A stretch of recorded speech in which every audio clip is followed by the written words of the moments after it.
I was so engrossed in Sir Alcaster and Sir Mythros' conversation that I only just now realized that Rod is hovering over me. What?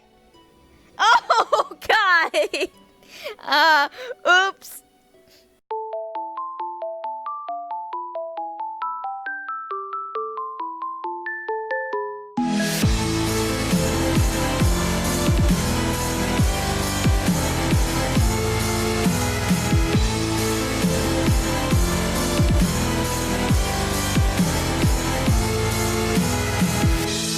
Princess lives in a monochrome world, working from the side through her lonely eyes. It reflects the ocean and stars, but her cry echoes around the simple loss of love in her heart, making this whole fairy tale alive. Mirth and sorrow's tender embrace. This was never meant to happen. Of the day, the only reason you have to stay.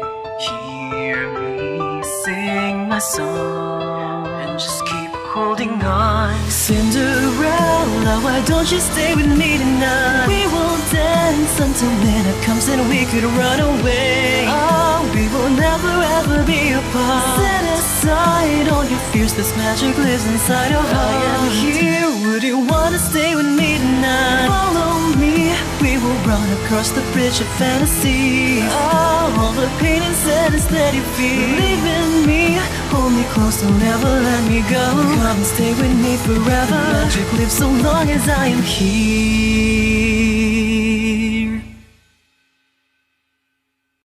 Sup guys, the name's Joy Dragneel and welcome back to Cinderella Phenomenon.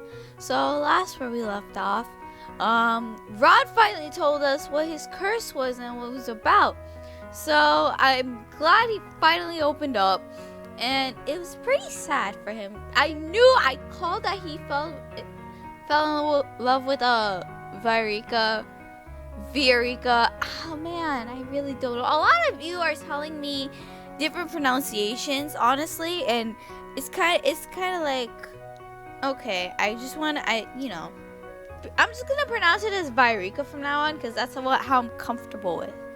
So let's just leave it like that. But yeah, Rod, we found out about Rod's past, and it looks like that because of his curse, that's how they became prince, princess, and queen. Ophelia, him, and Emmeline. So I think I don't think the king lied when he said he loved her, because in Karma's route, or Claude's route, we heard from the witches that the king loves Ophelia very much. So it's pretty much, and our mother Hildyr actually threatened to kill Ophelia at the time. So okay, moving on. Let's move on. We're almost done with the story. We're on chapter 8. Let's go. It is the day of the ball, and I am waiting for Emmeline to finish her last dance rehearsal. The lesson was over an hour ago, but Emmeline remains here to continue practicing the steps. Meanwhile, I am preoccupied with thoughts of Rod's curse. I cannot believe that Rod traded his voice for a title, so the reason the king was able to find Ophelia was because of Rod. That's what I was thinking too. It is a little difficult to wrap my head around the implications, but one thing bothers me. Rod told me why he has the curse, but he gave no explanation as to how to break it. How did it go in the original fairy tale? Emmeline finishes up the last steps of her routine before walking over to me and hand her the glass of water I was holding for her. Thank you, Raina. Emmeline must notice my curiosity because she stops to look at me quizzically. Is something the matter? I read a little bit of that fairy tale but never finished it. Can you tell me the whole story of the Little Mermaid? The Little Mermaid? Emmeline takes a seat on one of the chairs bordering the throne room and gestures to me for me to take the one opposite of her. Telling a fairy tale is always a good way to wind down. Once upon a time, there was a mermaid that fell in love with a handsome prince. One day, when she swam to the surface of the ocean to find him, she saw that the prince was celebrating his birthday on the grandest ship in the kingdom. The little mermaid was captivated by the human party and stayed to watch. Then suddenly, a violent storm hit, and the prince was thrown from the ship into the ocean. The little mermaid saved the prince and took him safely to shore, but she could not stay long. She eventually had to return to the ocean and leave him on land. This is similar to Vairika's rescue. The little mermaid was so in love with the prince that she went to see a witch who offered to trade her a potion that would turn her mermaid's tail into legs. They struck a deal. The mermaid would sacrifice her beautiful voice for legs so that she could live with the prince on the land. So in Rod's case, he traded away his voice to become a prince. However, the sea witch gave the little mermaid a warning and said that if she wasn't able to make the prince fall in love with her, there would be consequences. Oh no! Consequences? Yes, namely if the prince fell in love and married someone else, the mermaid's heart would break and she would dissolve into sea foam. Oh God, please, no. No! Is that what's gonna happen to Rod? I cannot help but recoil. My expression must betray my horror because Emmeline quickly shakes her head. There is no need to be worried. Rod has said that his curse is different from the fairy tale. Okay. Whew, okay. I was worried for a second there. And you believe him? Emmeline shrugs helplessly as she puts down her now empty glass of water. The Fairytale Curse always twists the original fairy tale, right? Besides, it's not as if Rod traded his voice for legs, and I've never heard of a cursed person that dies because they cannot break their curse. That may be true, but Emmeline does not know what Rod traded his voice for. She did not know that he did it to become a prince for Vairika. Rod is already hiding things from her. Is it possible that Rod will die the day Vairika marries Desmond? Please no. I'm still worried about that. Later that day, I find Rod in the dining hall. He appears to be inspecting the seating arrangements for the night's banquet. He glances up briefly to look at me before returning his attention to the place cards with the guest's name on them. What is it? I have been looking for you all morning. I am distracted from what I am about to say when I notice Rod switching the position of 2 place cards. I frown as I catch the name on one of them. He's moving Vairika's place at the table. Is he trying to make sure she sits as far away from him as possible? Surely you have better things to do than stay in here. No, I want to talk to you. What happens if you cannot break your curse? Rod's movements stutter before he shakes his head sharply. That is something you do not need to know. Please, save! I want to plead. Please tell me. I don't want you to die. Something aches deep in my chest at Rod's coldness. Please. Rod startles so strongly that he almost drops the place card he's holding. Please tell me.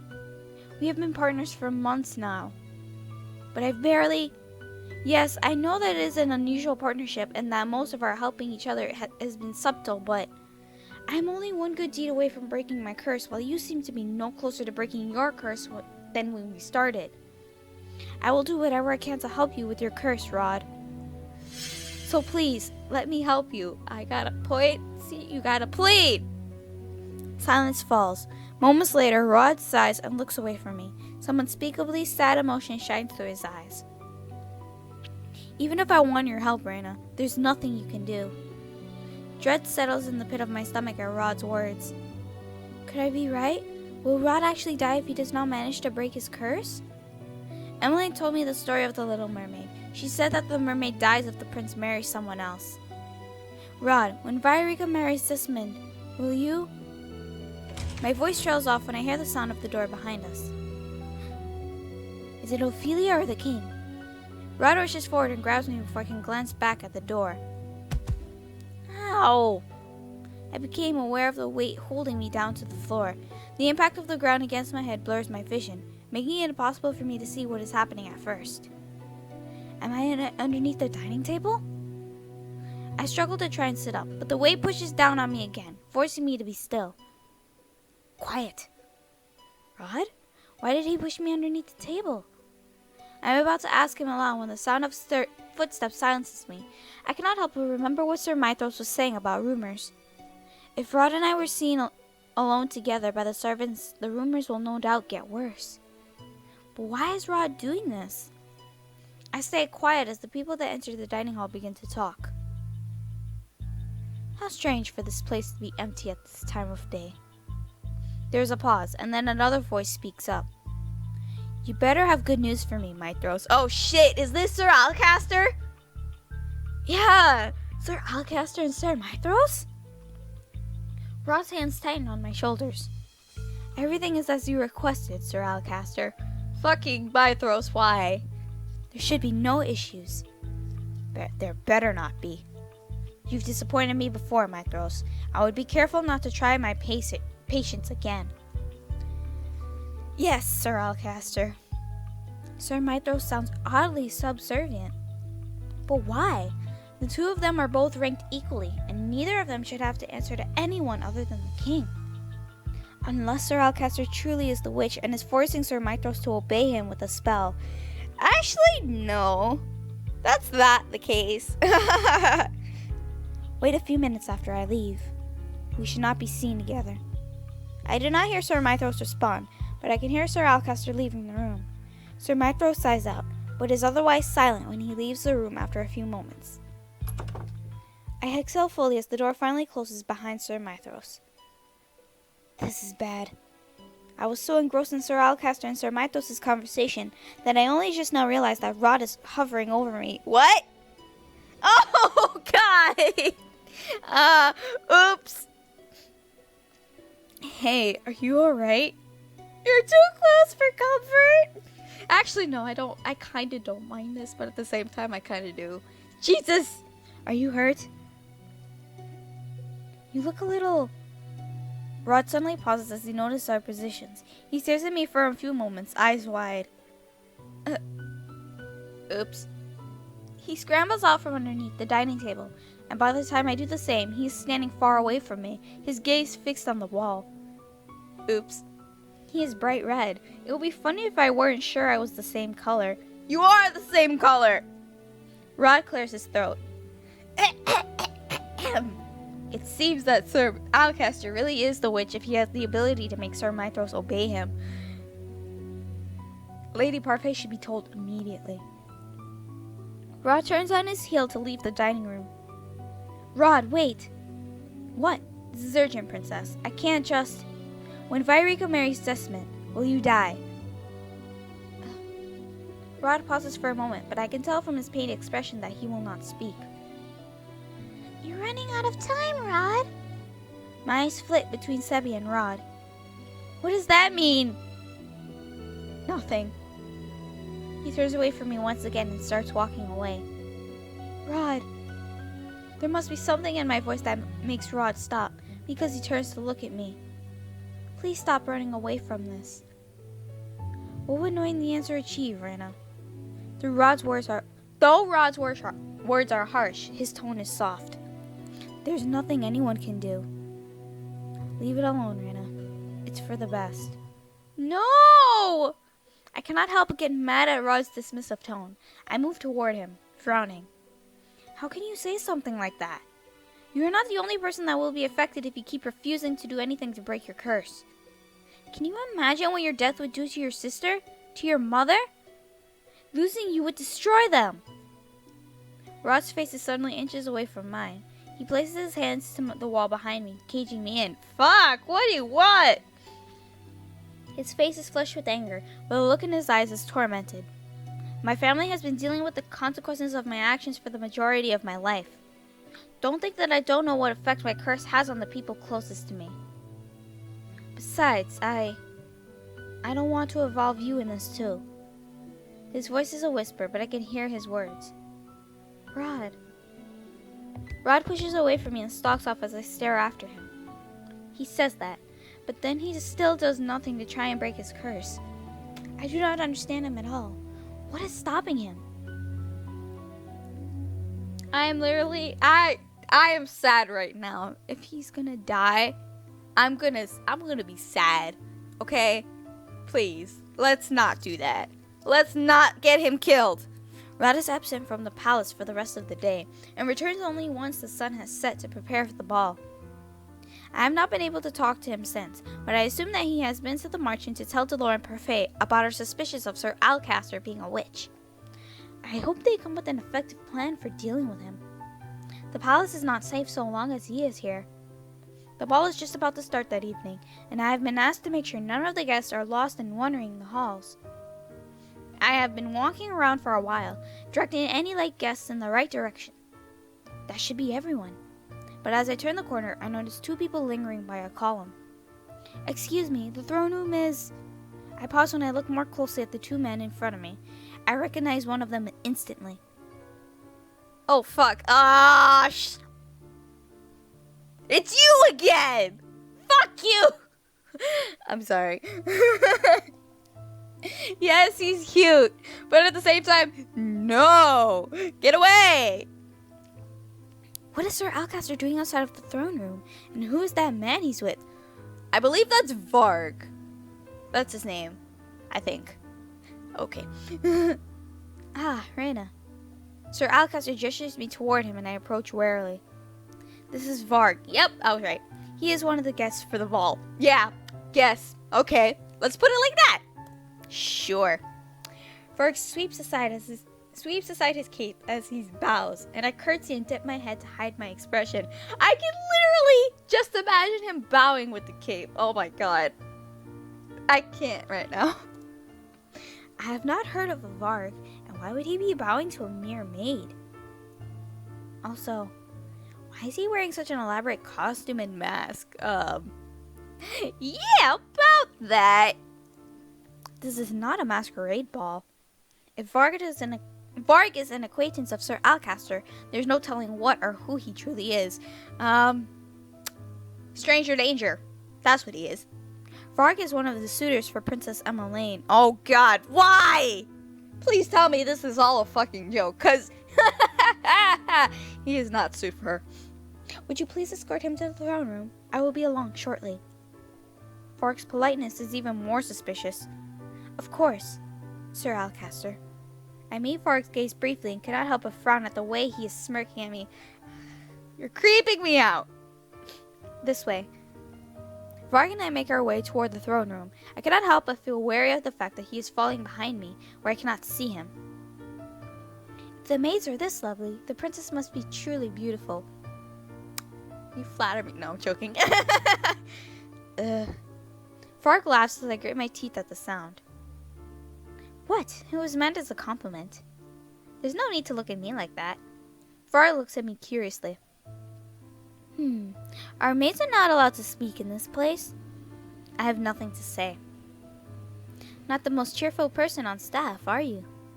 Thankfully, the doors to the throne room appear as soon as we turn a corner, and I do not have to come up with a response to his words. We are here. I gesture toward the throne room and move to leave, but Varg's voice stops me. You should at the very least escort me inside and introduce me to the princess, don't you think? You have to make me do all the work? Fine. Isn't that what a maid should do? Technically, that is the announcer's job. But Varg came so late, he probably already missed the introductions. I wouldn't want to think badly of any of the servants at the palace. I take a deep breath to calm myself down before turning toward the doors. Follow me. I can tell the moment I step into the room how the official introductions have already passed. Most of the guests have already begun to mingle and scatter across the throne room as the band sets up. No one notices when I walk into the throne room in front of Varg. I do not trust Varg, not if he is associated with Sir Alcaster. Good! You shouldn't trust him! Because I don't either. I might have time to warn someone about him while he is distracted. But who? Save! Let's warn Rod first. Let's see what happens if we do. My eyes fall on Rod. I notice that he is leaning against one of the walls, away from the crowds. I head directly for him, moving quickly so that Varg is not right behind me. Rod. Rod frowns at me as I come to stand in front of him. What? There's a man here called Varg. I think Sir Alcaster brought him. Sir Alcaster? Apparently Varg is one of the suitors for Emmeline's hand. Rod glances past me at Varg, his eyes narrowed. Is that him? Is that Varg? When I turn back and follow his line of sight, I almost gasp in shock. Varg is bent. Okay. Well then. Varg is bent over one of Emmeline's hands, clearly having just pressed a kiss to the back of it. You should have kept him away from Em. Oh fuck, I should have gone to Emmeline. Shit. But Rod and I are not too far away so that we can clear. Okay. I'm sorry. I'm gonna go back and warn Emmeline. I should have gone and warned her. I'll be right back. Alright, let's warn Emmeline. My attention is quickly drawn to Emmeline. Where Emmeline is moving between groups of people, introducing herself and making light conversation. She's so pretty too. I know this will be frowned upon, but Emmeline's safety must come first. I make my way quickly over to Emmeline and curtsy just off to the side, trying to draw as little attention to myself as possible. Princess Emmeline, may I have a word? Emmeline is clearly shocked at my intrusion, but she masks it well. Excuse me, it appears my maid has something for me. I draw her closer to the walls where the crowd blocks us from view. I wasn't expecting you to be here, Reina. Not that I mind, but won't you get into trouble? There's no time for that. I take her hand in mine and look at her somberly. You have to watch out for this man in a mask. Sir Alcaster brought him to the ball. Why should I be worried then? I cannot exactly tell her that I think he is a witch right now. There are too many people looking. Just please be wary of him. I'm sure there's nothing to be worried about from anyone here, Reina, especially if Sir Alcaster is involved. On the contrary, if Sir Alcaster is involved, I would also recommend staying on your guard, Emmeline. Rod? I turn in shock to see Rod suddenly standing beside me. Hey, you should trust Reina. Excuse me, oh fuck you. I jump back at the sound of Varg's voice. Rod takes a step forward and places his hands on my shoulders to steady me. I don't believe we've been introduced. Varg looks at me for a few moments, but I say nothing. He eventually turns to Emmeline, a wolfish smile on his face. My name is Varg, and you must be Princess Emmeline. The tales of your beauty did not do you justice. Emmeline flushes as Varg reaches for her hand. He presses a kiss to the back of it, still grinning. I can feel Rod tense behind me. May I have the first dance? Emmeline bites down on her lower lip as she stares at him. I become acutely aware of just how quiet the throne room has become. She cannot refuse him with so many people watching her. I feel sick, but cannot bring myself to say anything more as Emmeline puts her hand in Varg's. I accept, Lord Varg. The moment Emmeline makes her way to the center of the dance floor, a man signals to the band and the musicians start playing. This feels wrong. I can only nod as I watch Varg pull Emmeline closer. At first it is just he and Emmeline dancing, but then other couples gradually trickle in to join them. My voice cracking too much. I do not like this at all. Neither do I. Rod and I watch in silence as the first dance continues on. I know for a fact that Rod must see the dreamy smile on Emmeline's face as certainly as I can. When the music stops, both of us move as one toward Emmeline. Even though the dance is over and Varg has released her, they still stand close together in the center of the room. Oh fuck. The silence is interrupted when the double doors open and Sir Alcaster, along with two knights, stalk into the center of the room, where Emmeline and Varg stand. Shit! Their arrival causes an uneasy stir in the crowds. The king rises from his throne, eyebrows drawn. Alcaster, is there some kind of disturbance? Alcaster says nothing as the knights stationed around the room approach Emmeline and Varg and stand around them, encircling them. Emmeline's expression shifts from confusion to fear. The crowd becomes even more anxious. Alcaster, explain this! Alcaster briefly glances at him, but says nothing.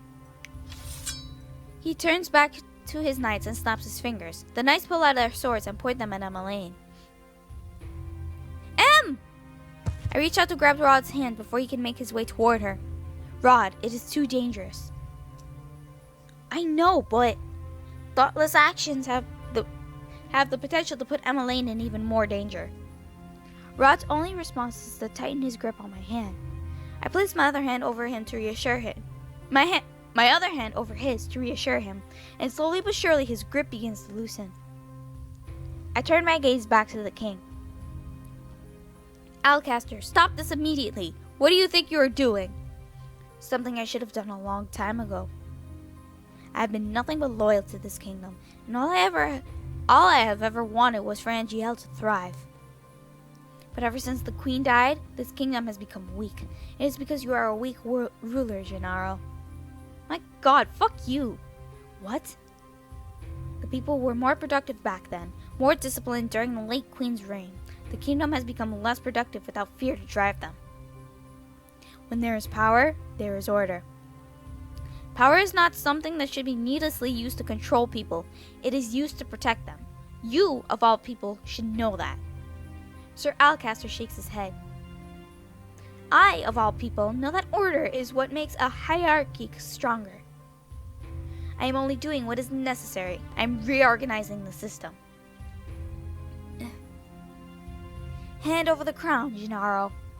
Sir Alcaster turns his head to Varg, who remains standing beside a scared Emmeline. You will obey me if you do not want your precious daughter harmed. Blech. Voice crack! Please, leave my daughter out of this. Emmeline steps back, her eyes now brimming with tears. Varg, seize the princess. Fucking why? As soon as Sir Alcaster gives the order, Rod immediately lets go of my hand and rushes toward his sister. Rod, no!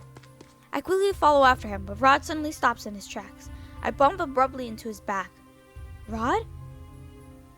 Varg! Sir Alcaster's booming voice echoes around the room, which has suddenly gone eerily silent. My eyes move to Varg, but he is standing motionless. What is happening? Oh shit, he's not gonna follow orders. See, this is what I like about him. That's the only thing I really like about him. He doesn't follow orders. He doesn't give a shit. But I still hate him. Anyway, finally, Varg smirks. He steps to the side, standing in front of Emmeline as if to block her from view. Sir Varg. Bleh. Wrong voice. Sir Varg. You must be delusional, old man. I'm not letting you anywhere near the princess. Ooh, shit. The knight's next movements are a blur as they rush at Sir Alcaster. In mere moments, he has been disarmed and pinned to the ground. Several more knights have also appeared from behind to surround Sir Alcaster. Ha! Karma got you back! A man emerges from in between the circle of knights. He moves to stand beside Varg and Emmeline. Mythros! Sir Mythros looks at Sir Alcaster disdainfully. What is the meaning of this, Mythros? We had a deal! The anger is now I can't say that word. Palpable in Sir Alcaster's flushed face. Did we now? Mythros, explain yourself. Sir Mythros drops to one knee in front of the king. Of course, your majesty. He raises his head slightly to look at the king. I have known for a long while that the man you see before you is a traitor. I was even aware of his plans, but I cannot tell you of them without any evidence. 2 of your knights had tried to inform you of these plans before, but we all looked down on them with disdain. Shit. Jurian and Garland! It was them that was trying to warn them, of course. I had to make sure that I did not come unprepared like they did. Jurian and Garland? Yeah! What? Both of them knew of Sir Alcaster's plans? Was that the reason why they were dishonorably discharged? For false accusations? Yeah, that was it, pretty much. I knew enough of his plan that I could thwart it. This is why I thought the best way to reveal his dastardly ways was to craft a fake alliance with him. Mythros is actually a good guy. Now I have more respect for him, okay? I indeed have more respect for Mythros. Sir Varg and I have been working together to unravel Alcaster's plans, your majesty. Varg is an invaluable accomplice. Wait, so Sir Mythros is pretending to work with Sir Alcaster this whole time? And so we arrive at the events of tonight. I apologize for undertaking this task without seeking your counsel, your majesty. But I could think of no better way to end this madness once and for all. You lying snake! Karma bit you in the ass, didn't it? Ha! Sir Mythros stands and turns to Alcaster. He gestures at him dismissively. Seize him! The knight's next movements are a blur. The men rush Sir Alcaster all at once, and in mere moments, Sir Alcaster has been disarmed and is now pinned to the ground. Isn't Sir Alcaster a witch? Why is he not using his magic? Mythros, I am indebted for you for saving us. The whole kingdom is. I only did what was necessary, Your Majesty. The king glances at the knights, then at Sir Alcaster, his gaze steely. Take him away. Sir Alcaster struggles uselessly against the knights as they drag him away. He is nearly out the door when he starts screaming at the king. Gennaro, you are a fool! That man is a witch! A snake! You cannot trust him! Oh, fuck. Well, of course I knew Mythros as a witch, but even I am kind of suspicious of him still. But he gained my respect for this. But at the same time, what are you planning, Mythros? No, Alcaster. I was wrong to put my trust in you. Ha! But still, you should be wary of Mythros too. Even as Sir Alcaster is pulled from the room, we can hear him babbling in the hallways about a witch. Sir Alcaster never used any magic to escape. Was he truly not a witch? Are you all right, Princess? I am pulled from my thoughts when I hear Varg's voice. He is now trying to comfort a shaking Emmeline. For a few moments, he looks away and his eyes meet mine. He smiles, but it is fleeting, and moments later, his attention is back to Emmeline. Dang! The ball comes to an abrupt end after Alcaster's stunt. He is thrown into a jail cell and promised a trial after a few days' time, where he will be tried for treason against the kingdom. I still can't believe Sir Alcaster would do something like that. And so brazenly, too. I don't even know if I said that right. I wonder, what happened to Sir Fitzgerald? Ah! Please tell me he's fine. Please tell me he's fine. They say he vanished completely last night. Do you think he was working with his father? No, he was not. I know that for a fact. The truth is that I have no idea what to think. I had thought that I had everything figured out, but now I become more and more confused by the moment. Fritz was always loyal to a fault, but then Sir Alcaster was the same way with the king, and I have not seen or heard of Fritz for weeks. I cannot really say. Ah, good morning, Princess Emmeline. You're still here? Really? Thought you'd be gone. Sir Varg. Varg was offered a room at the palace for a few days' visit. He's being treated as Sir Mythros' valued guest. Of course he is, because he's also a witch. Great. I have heard from the other servants that he is Sir Mythros' relative who lives in a neighboring kingdom. Probably. I hope that you're feeling well now, Princess. Yes, thank you for your help last night. Is Emmeline blushing? Ooh! But I still don't trust Varg as much, so Emmeline shouldn't really trust him that much. I know I won't be here long, but I do hope to get to know you better during the duration of my stay. I would love that. Then I'm looking forward to spending more time with you. Oh, I forgot that I meant to be in my mother's room right now. Reina, Sir Varg, I'll see you both later. Don't leave me with him! Okay, bye. I curtsy as Emmeline walks off, leaving me alone with Varg. Ugh. I cannot help but feel uneasy in his presence. Something about him puts me on edge. Same here. He makes me feel uncomfortable. Excuse me, I have errands to attend to. Wait. Before you head out, I have something to give you. Give me?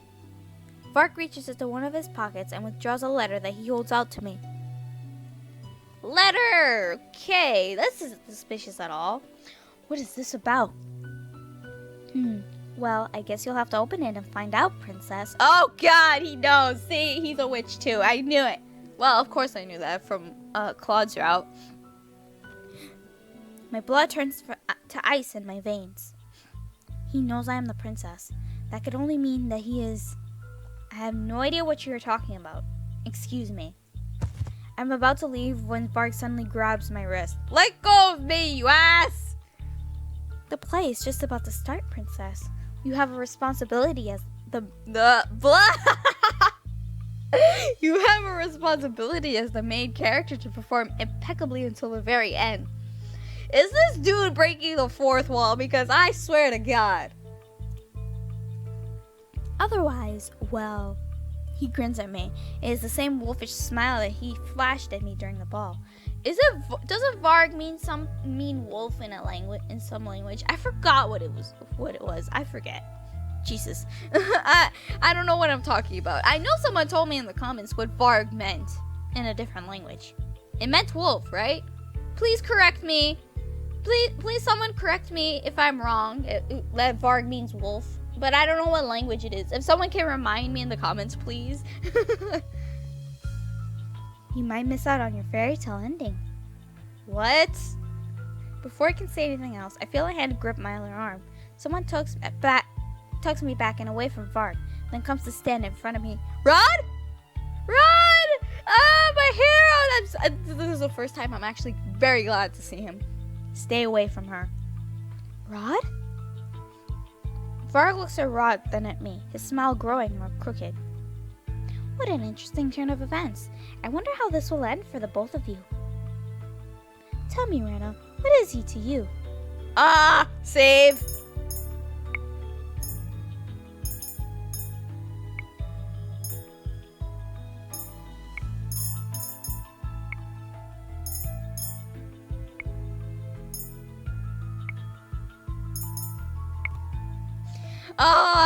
Shit.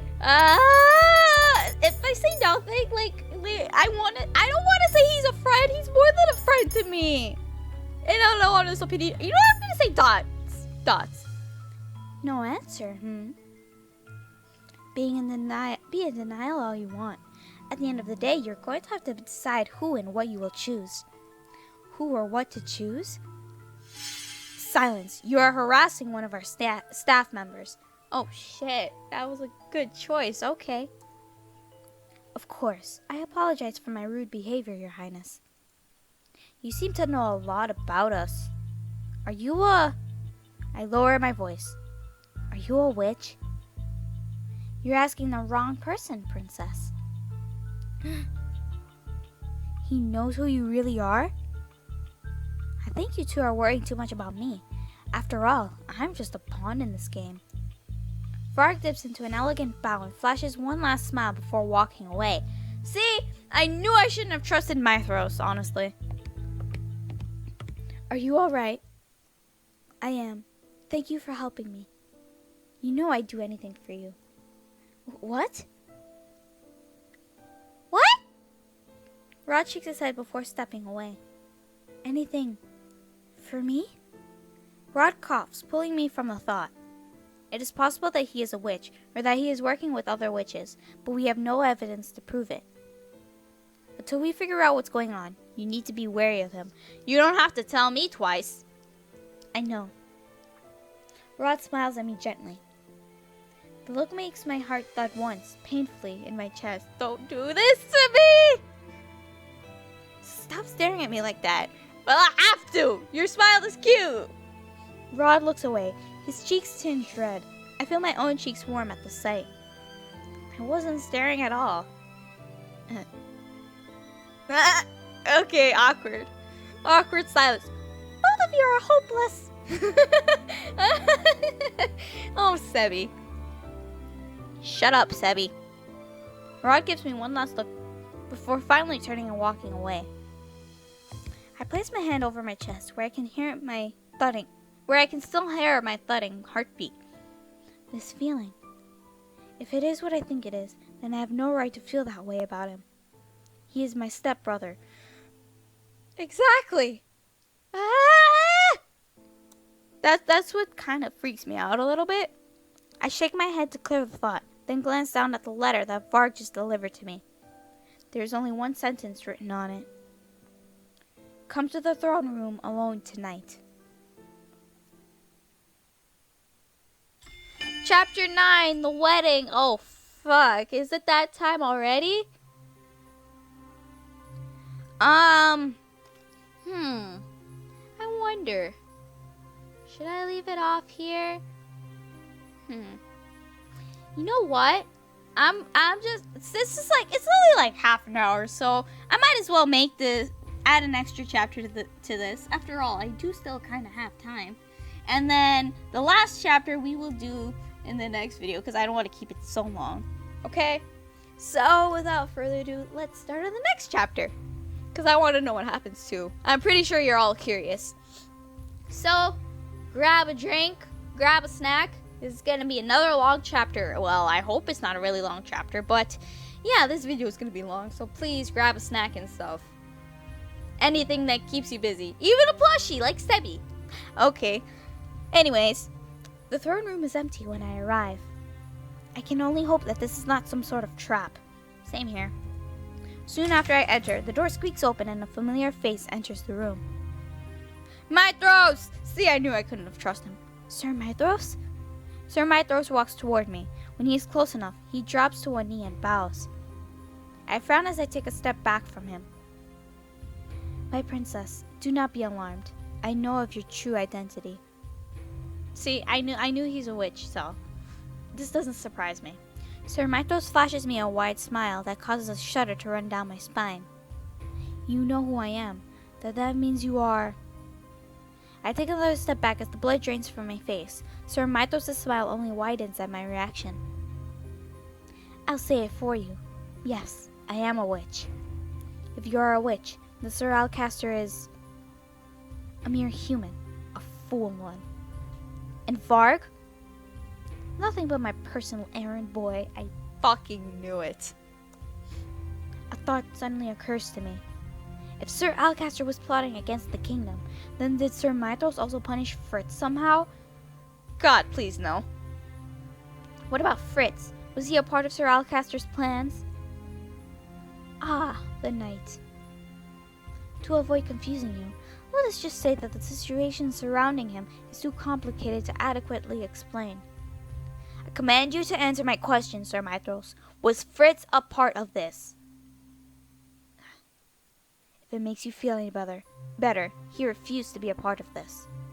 He refused? Does that mean that he was not a part of the plans? Or just that he was unwillingly forced to participate in them? I am certain that Sir Alcaster would not be happy that his own son was disobeying him. He either forced him to help or assigned him outside of the palace. But if Fritz knew of Sir Alcaster's plans, why did he not warn anyone about them? Was he working with Sir Mythros as well? More questions swirl in my head, but none of them have answers. When this is over, I will personally ask Fritz about this, once I can locate him. I shake the thoughts away and bring my attention back to Sir Mythros. Why bother with this reveal? What do you hope to gain from it? Before we start our conversation. Okay, what are you doing? Sir Mythros waves his hand, conjuring a faint green glow that envelops the whole room. Just in case someone decides to eavesdrop, I wouldn't want any of your witch friends listening in on us. Oh God, you sneaky little shit. Yes, I am aware that one of them has been snooping around the palace these past few months.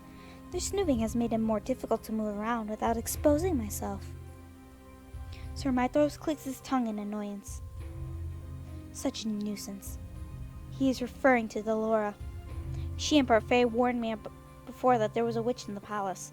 Is Sir Mythros truly that witch? What do you think? Exactly. I never really trusted him, not even when I was a princess. Well, he was pretty, fond of her mom. Yeah. Now that he has revealed himself as a witch, I need to know what his plans are on doing. What he plans on doing. You knew that I was the princess this entire time. You never offered me any assistance. If I had, Sir Alcaster would have targeted you as well. What? Alcaster wanted to dispose of the royal family. If he had known you were the princess, he would have been after you too. It would have been easier with no one remembering you as the princess. But unfortunately, Fritz told his father about you, thinking that Alcaster might be able to help and protect you, and it didn't help that Varg confirmed it. Oh shit. Your mother wouldn't have been very happy with me if I put you in harm's way. That is why I had to pretend not to know you in order to protect you. Sir Mythros is silent for a few moments before he speaks again. Revealing myself to be a witch was necessary. I had to make myself appear useful to Alcaster somehow, after all. Then, of course, I learned of his foolish plans to steal the crown and decided to thwart them, though not before I stole something from Alcaster first. I played him like the fool that he was. I told him that I would aid him with my magic so long as he gave me the knight's protection. Using magic is almost impossible in this place, so that having the knights to back me up was crucial. The knights? What does he need the knight's protection for? What are his plans? Sir Mythros starts pacing the room, his expression still calm. I found out that he planned to dispose of me after he obtained what he needed, so I disposed of him first.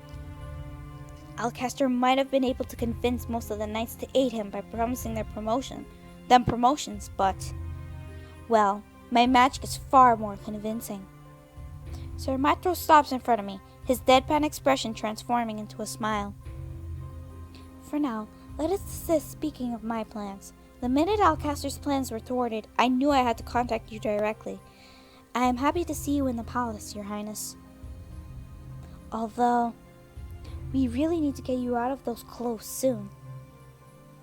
A maid's clothing does not befit a princess like yourself. That does not matter. My priority right now is to break my curse. Ah, of course. They must truly have been frightened to feel the need to curse you. I feel an uncomfortable tug in my heart. To think that the Luce's bearer would actually allow a witch to curse you.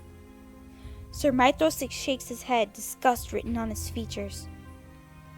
When you suddenly disappeared that day, it was as if all the traces of your existence had vanished. I searched for you endlessly, Princess. When you first appeared here in the palace, I did not recognize you immediately, but I felt a touch of magic in you and investigated.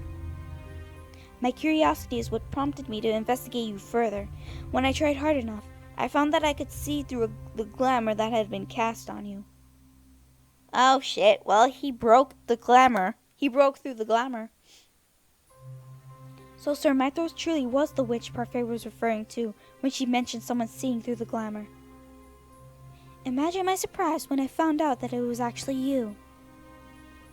That fairy bearer has been nothing but a nuisance to us witches.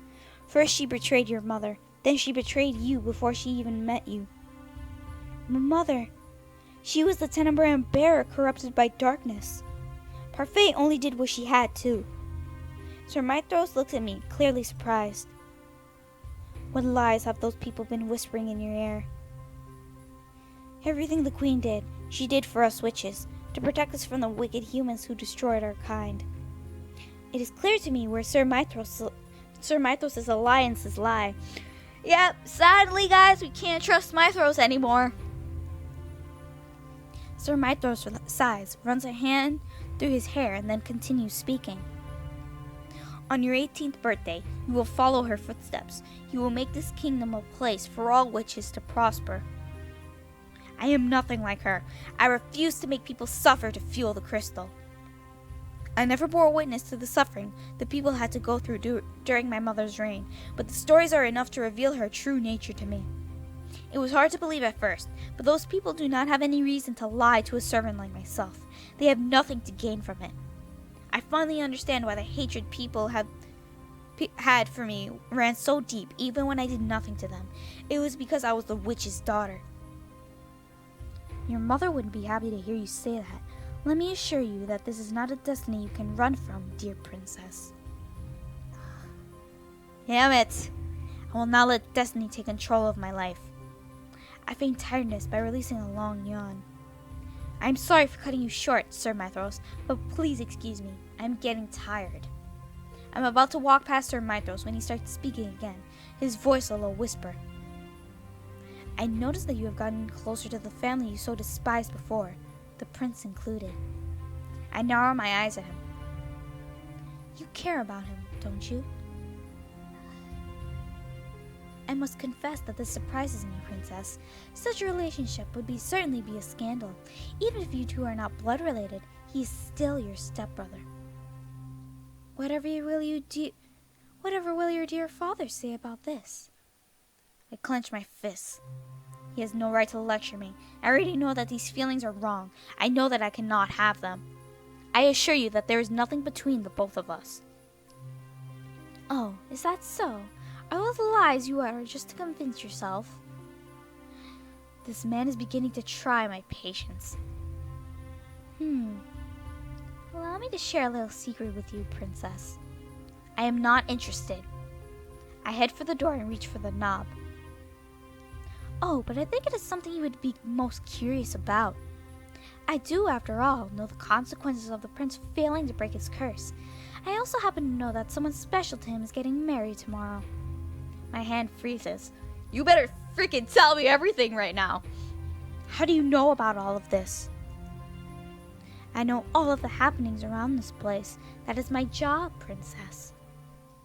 Now tell me, do you know the ending to the fairy tale, The Little Mermaid? My blood runs cold when I remember what Emmeline told me about that fairy tale. If the prince fell in love and married someone else, the little mermaid's heart would break and she would dissolve into sea foam. I conducted my own investigation and actually met the witch who bestowed the curse on the prince. In meeting her, I found out everything that there is to know about it. I turned to regard Mythros with a frown.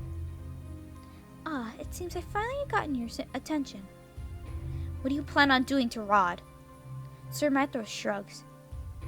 To him? Nothing really. I was merely curious. I wanted to know what you saw in him. What do you know about his curse? It stays true to the fairy tale, only in this case, the prince gives up his voice for a title. Still, it will end the same way. The girl will fall in love with someone else, despite his sacrifice.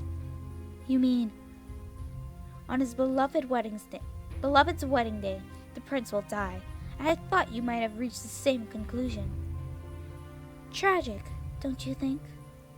I had the same thought, but is Rod truly going to die? Please, I swear to God, I'm going to cry if he does. So the reason Rod gave up breaking his curse was because he knew that Vairika would never love him back. He knew that he was going to die the moment Vairika married. Dread begins to wash over me. Why not ask him yourself? As if orchestrated by magic, the double doors open and Rod steps inside. When he sees me, his expression relaxes. Rod!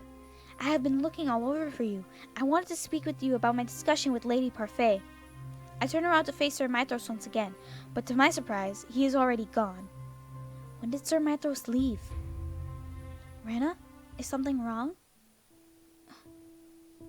Was Sir Mythros really speaking the truth?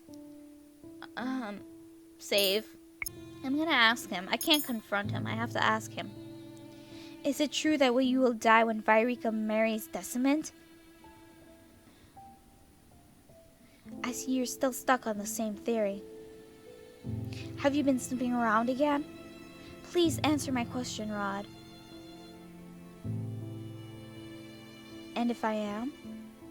Why do you not want anyone to help you fix this? I don't need to tell you everything, Rena.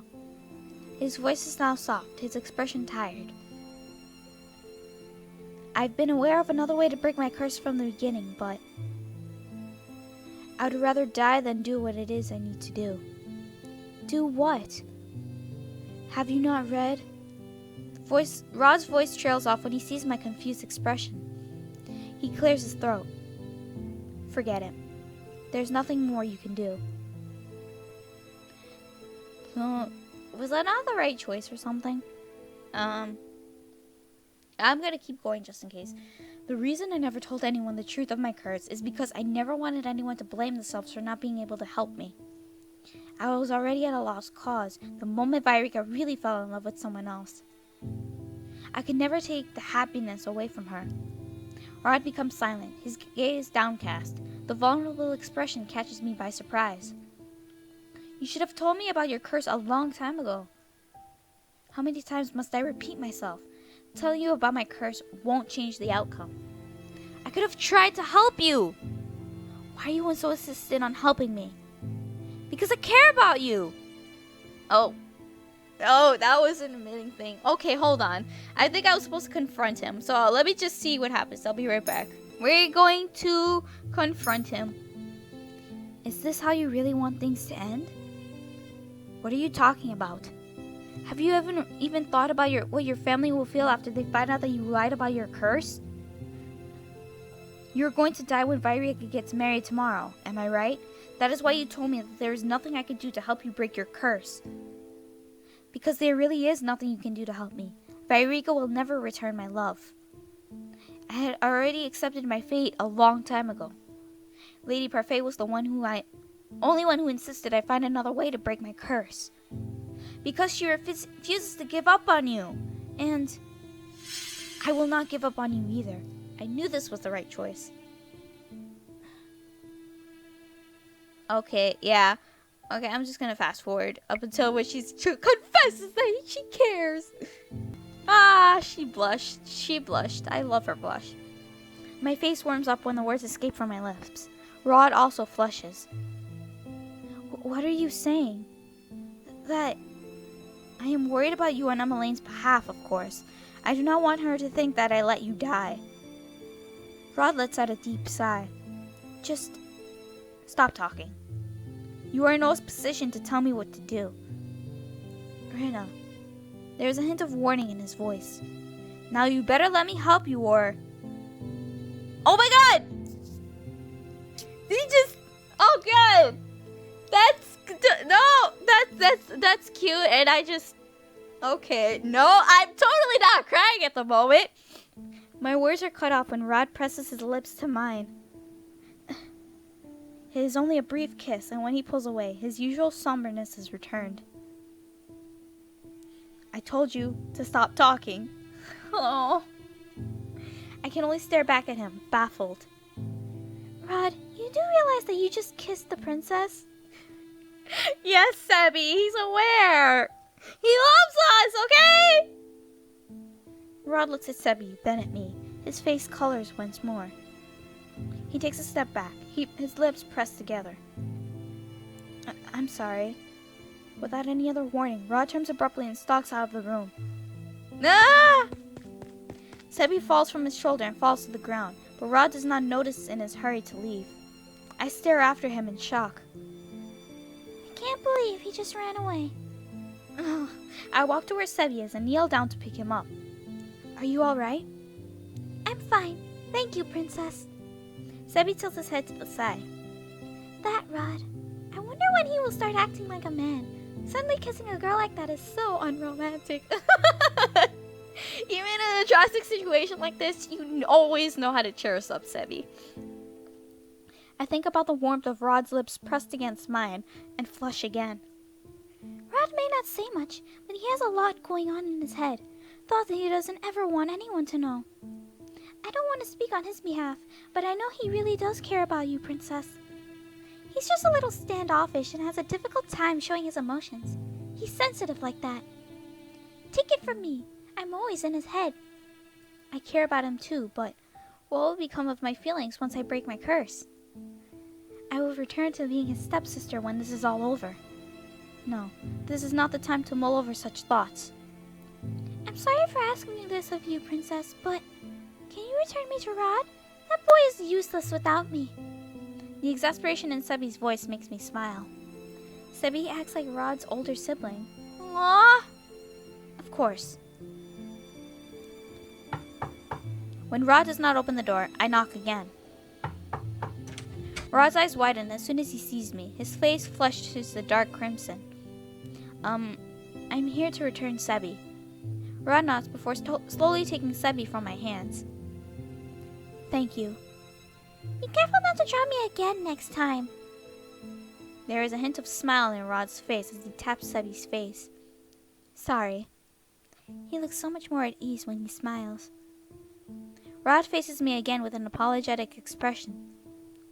Rina, I really am sorry for what I did earlier. Save! I don't know! Why? You don't have to apologize? you did not intend to do that in the first place. The truth is, He trails off, then averts his eyes slowly to the floor. Suffice it to say, I'm not supposed to feel this way about you. What exactly are you feeling? Oh, that was right. Rod flushes a deep red before turning away. Don't ask me such an embarrassing question. The hovering silence becomes more pronounced as we both stop talking. You said you wanted to talk to me about something you discussed with Lady Parfait? Yes. I mean to tell you that Delora will be here tomorrow to investigate. Now that we know Sir Alcaster is not the witch, we have to start our investigations over.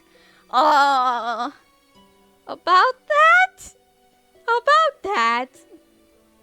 Actually, Exactly. about that, I know who the witch is. You do? It's Sir Mythros. He is the real witch. Sir Mythros? So when Sir Alcaster was throwing around accusations last night, they were true. Sir Mythros is also already aware that Delora has been investigating the palace. We need to warn her. Then I will send Lady Parfait a quick message. We need to keep up our guard around him too. Especially you. I'm sure he already knows that you're the crown princess. I nod in response. For now, we should wait for Delora to show up tomorrow. But it's getting late. You should go and get some rest. The moment he says the words, I realize he is correct. My eyelids are heavy. You're right. I think I shall take my leave. I am about to leave when Rod suddenly grabs my hand. I turn to face him. Rana, this is the first time I have heard him say my name so warmly. I can almost hear my heartbeat ringing in my ears as I stare at him with anticipation, but Rod says nothing else. Rod eventually releases my hand with a shake of his head. It's nothing. I cannot help but feel dejected. Good night, Rana. Good night, Rod. Moments after Rod closes the door, I hear a familiar voice whispering in my ear. What the fuck? Ah, I see. Don't fucking do that! If someone actually does that, I will legit turn around and punch whoever is behind me. Okay? I will jump, I will scream, I will punch you. Okay? I jump back in surprise and stare at him with wide eyes. Sir Mythros is leaning casually against one of the pedestals. Well, now he knows. So that is where the princess appears to every now and then. Oh, fuck. I had no reason to care before, but now I see it. If my guess is correct, he is also in league with the Lucis bearer. When I do not answer, Sir Mythros smiles and shrugs. Well, it does not matter. I glance around us and notice the green shield from earlier. Once again, no one will hear this conversation. Now that the princess confirmed your doubts, what will you do next? What will your next course of action be? You want to help him break his curse, yes? Rod may have given up on breaking his curse, but I refuse to do nothing. From the way Sir Mythros is taunting me, he must know of some other way to break his curse. Rod will not be happy about this, but I need to use whatever means necessary to save him. Do you know how to break his curse, Sir Mythros? Ah, I will assume that you have not read the full fairy tale if you do not know. Yes, princess, I know. Tell me. Mythros cocks an eyebrow and waves a finger at me. Do you not realize by now how witches work, princess? I propose a deal. I will help you, but you must help me with something in return. Help you? If you are planning on betraying the king. I have no plans of taking the crown, or harming any members of the royal family. What? Then what is it they would want from me? Let me guess. He wants us to become the Tenebrae bearer like our mom wanted us to be. Jesus, I'm gonna refuse that. But I want to help Rod. But oh my God, please don't tell me that's what he said. Oh, even though I kind of know.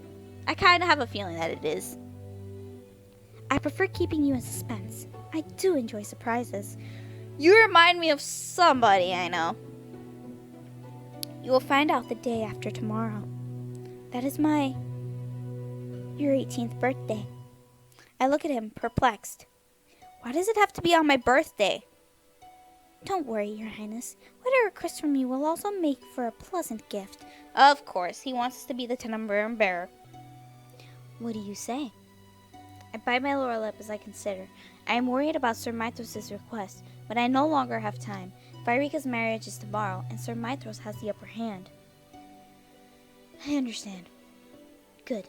Now remember, dear Rana, witches are bound to their oaths. In order for the prince to regain his voice and life, something must be taken by force, just like in the fairy tale. What does he mean by that? Tell me what I must do. Oh, I did forget to mention this, but it is not you who must act, but the prince. What? If Rod could help himself, he would already have done so. Please trust me, princess. You will have my aid, and I will make sure the princess's curse is broken. Okay, I'm trusting in you, ass. I know what he's gonna do. I know. When he says it's gonna be on our 18th birthday, I know exactly what he means. He wants us to become the Tenebrae bearer like our mom wanted. I know this for sure. Today is Vairika's wedding day, and also the day Rod is destined to die. Sir Mythros explained his plan briefly last night. He told me that he would have a valuable item delivered to Rod that he would need to use to break his curse. He further explained that it was something he would need to use after the wedding. I tried to question him further, but he disappeared before I could, saying that he needed to start his preparations. I do not completely trust him, but I am running out of time and have no choice right now. Same for me. The royal family has left the palace to attend Vairika's wedding. It is unusual for the king to attend another noble's wedding, but Vairika is an exception given that she is one of Rod's and Emmeline's best friends. Despite Sir Mythros' reassurance, I am still restless. Sir Mythros told me that everything would be alright, that Rod would not instantly die the moment Vairika got married. But why must his involvement be reserved for a time after the wedding? Why does he not act now? Someone looks like they're in a bad mood. Delora! Hey! I miss Delora. I miss her awesome remarks and stuff. She's cool. Delora suddenly stands before me, smirking. Her appearance shocks me so bad I nearly drop the dishes in my hands.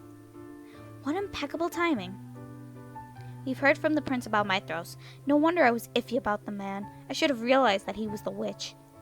Do you know him? Yes, I do. Delora walks closer and places both of her hands on my shoulders. Listen to me, princess. I am warning you. Stay away from Mythros. Do you understand? That man is a sly devil. He cannot be trusted. That's what I'm saying! I take a deep breath to still my rapidly beating heart. I hope I will not regret asking for his help. Princess, I need you to promise me that you will stay away from Mythros. Yes, of course. Good. For the time being, I will resume my investigation. If I'm lucky, I'll find out what Mythros hopes to accomplish. Actually, he's not in the palace right now. He went with the royal family to attend a wedding. A wedding, huh? How unusual. I can only assume he must be there at the wedding to help Rod. Well then, better make use of his absence while I can. I'll see you later, princess. Dear God. When I am left to my own thoughts, my mind returns to the issue of Rod's curse. Sir Mythros mentioned a similarity with the fairy tale, which means I may have a chance of finding out more. I decided to go to the library when I have the time to pick up the book. I am now on my way back to my quarters with the book in hand when I see Rod walking toward me from the other side. Rod? His eyes are fixed on the floor, so he does not notice me as I approach. Rod? He is still alive. Does that mean Sir Mythros has succeeded? Oh, it's just you. What do you mean, it's just me? Rod's voice still comes from Sebi. The realization instills a deep fear inside of me. He's still cursed. How much time does he have left? Much to my surprise, Rod actually smiles at me. The smile is forced, however, and does not reach his eyes. He looks crestfallen. Aw, crap, save again. I'm not gonna ask him how the wedding was. I'm gonna be like, are you alright? I'm fine. No, you're not! Are you sure? Yes, I'm sure. But I'm tired, Irina. So for tonight, I just want to rest. Good night. Don't!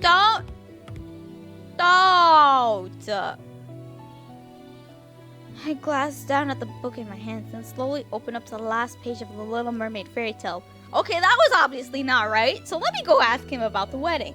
Alright, how's the wedding? I quickly clamped my hand over my mouth after I asked the question. See, I knew that wasn't the right question, but anyway. Roger saw the person he loves getting married today. I already know how he feels. I apologize. I should have not asked that. Rod looks at me, surprised. Then to my shock, he starts chuckling. Aww, he's adorable! Why are you laughing? You look like a criminal caught in the act of a crime. I apologize for trying to be sensitive, Your Highness. Without realizing it, I smile back at him.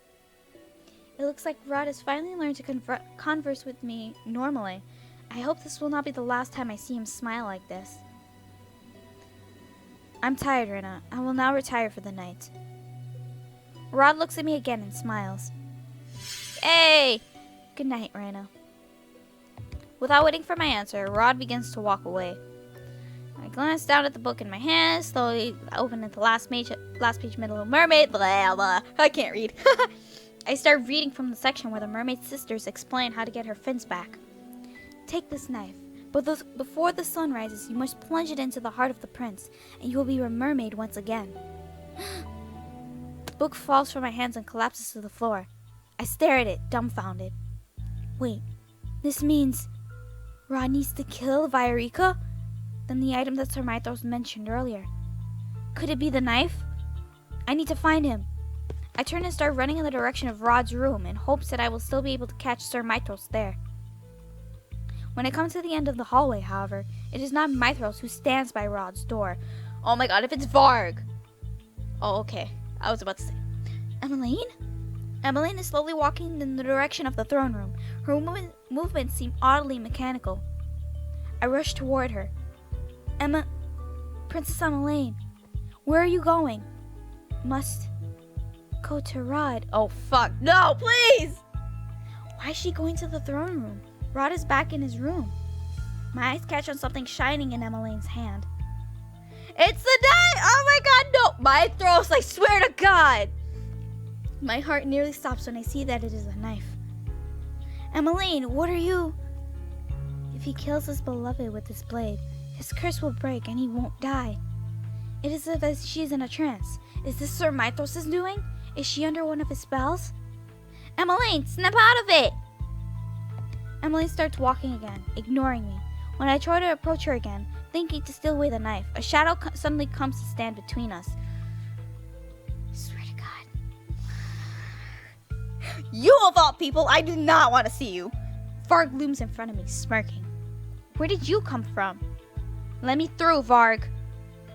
No can do, princess. Don't you want to save the prince? I look at Emmeline, who has not even turned to glance at us. I glare at Varg, who is still standing in my way, grinning. Step aside, Varg. Ah, feisty. You're a far more interesting princess than your stepsister. I try to sidestep, but Varg follows my motions. I try again and again, but he just thwarts my progress. He holds his hand up in the air, eyebrows raised. Tell me, what would you do if I did let you go? Would you stop him from killing the girl? Varg would never kill her. He would never do anything to harm the person he loves. He refused to do it, and he has no reason to do it now. Varg is silent for a few moments as he considers. Interesting. He steps aside and bows. Go ahead then. You are letting me go? I would like to see this play end as it may, without any strings attached. Wah! Chapter 10, The Mermaid's Voice. Well, I'm sorry guys, I'm gonna have to end it here. We have been doing this for over an hour. I would like to know what happens, but unfortunately we can't do that. We are going to stop here for today. We'll continue the last chapter for Rod's Route tomorrow. I promise you, tomorrow I will do it. I hope tomorrow. If not, in the next video, hopefully. I'm really curious. I really hope Rod or Viorica doesn't have to die. Seriously. Okay, so with that being said, thank you guys so much for watching. If If you guys like this video, give it a thumbs up. If you guys would like to see more of my videos, then click subscribe. Anyways, I'll see you guys in the next video. Bye!